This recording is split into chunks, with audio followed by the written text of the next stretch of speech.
I am the Tofu Golem. Please enjoy the video.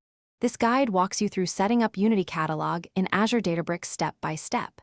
Begin by confirming you have an Azure subscription and a Databricks workspace ready. Create one storage account and one container to hold managed tables and files. Create one Unity Catalog metastore before configuring workspaces and permissions.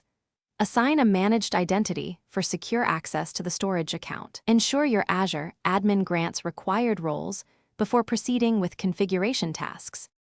First, create the Unity Catalog metastore inside your Databricks account console. Assign that metastore to one workspace that will use catalog objects and governance features.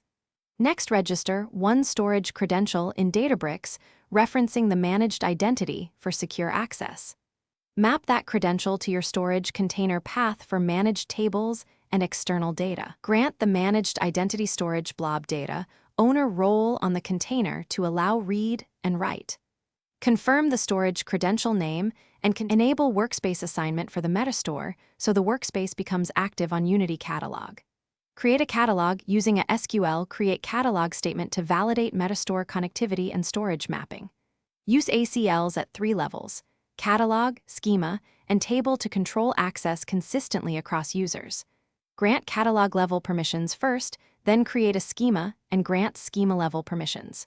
Finally, create one sample table, insert data, and run a select to verify read and write operations succeed. Thanks for watching. Consider subscribing if we helped you today.